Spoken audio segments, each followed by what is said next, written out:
Oi gente, tudo bem? Na sequência dos vídeos sobre os temas que me sugeriram na caixinha de perguntas, hoje eu vou falar sobre Jó. Foi um pedido de uma amiga minha, que eu sei que é a pessoa que está na Bíblia que ela mais gosta, a história que ela mais se identifica. E eu queria fazer um resuminho assim da história para vocês e refletir um pouco sobre ela. Jó era um homem que tinha todos os bens materiais que ele poderia querer ter, tinha filhos e fazia tudo corretamente. Ele procurava sempre estar de acordo com aquilo que Deus orientava. E mesmo assim, mesmo agindo corretamente, ele colheu frutos que não condiziam com as suas atitudes. O mal teve permissão para agir na vida dele, tocar na saúde dele. E ele perdeu todos os bens, ele perdeu os filhos e inclusive teve muitas doenças, teve muitos ferimentos pelo corpo. E no processo de enfrentar todas essas adversidades, ainda os amigos se colocaram contra ele. Foram lá amigos visitá-lo e questionavam por que daquilo tudo está acontecendo com ele, porque achavam que ele tinha feito alguma coisa errada. E ele se defendia, dizendo que não havia feito nada de errado. E é aí que ele começa a questionar a Deus.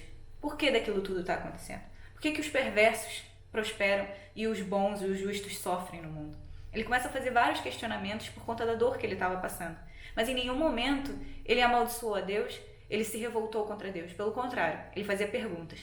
E é aí no capítulo 38, que ali para mim é o ápice da história, que é Deus perguntando a Jó: onde Jó estava quando Deus criou o mundo?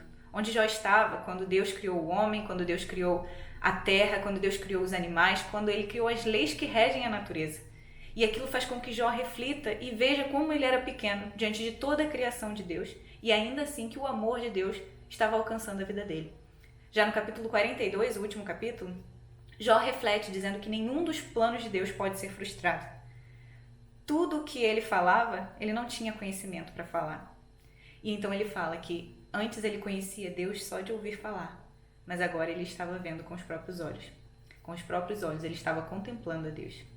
E é aí que ele intercede, ele ora pela vida dos amigos. Os amigos que o acusaram, que estavam agindo errado porque estavam julgando sem saber. E é por isso que Deus fala que a gente não tem que julgar o próximo. Então ele intercede pela vida dos amigos. E nesse momento em que ele ora pelos amigos, a sorte dele, a vida dele, as bênçãos dele são restauradas. E assim, Deus faz com que ele tenha o dobro de tudo que ele tinha antes de atravessar esse processo. E isso nos diz que muitas vezes nós vamos enfrentar situações nas quais nós não plantamos aquilo.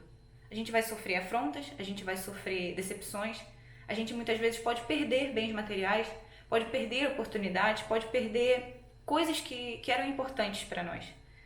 Mas se a gente sabe que a nossa vida está nas mãos de Deus e que nenhum dos planos dele pode ser frustrado, a gente tem que confiar. A gente confia, a gente segue, a gente continua fazendo o certo, mesmo que pareça que a gente ainda não está colhendo aquilo. Mesmo que a gente esteja no processo, no caminho, enfrentando as adversidades ainda. Em algum momento, todas as nossas atitudes voltam para nós. Todas as nossas escolhas, tudo que nós plantamos, nós colhemos.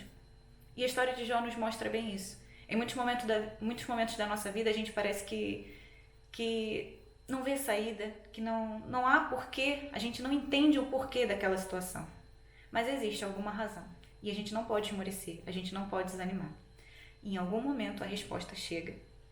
E em algum momento o teu contato com Deus será tão grande o suficiente para que você não duvide, que você continue com fé. E essa história deixa essa lição para nós.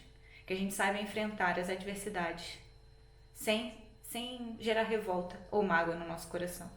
E a gente saiba orar também por aqueles que nos acusam, por aqueles que nos julgam sem nos conhecer. E assim, quando a gente intercede pelo outro, quando a gente faz pelo outro, ora pelo outro, Deus também nos abençoa e age na nossa vida. Creia que nenhum esforço teu, nada do que você está fazendo é em vão. Tudo que você planta, você vai colher. Que Deus o abençoe e nos vemos no próximo vídeo.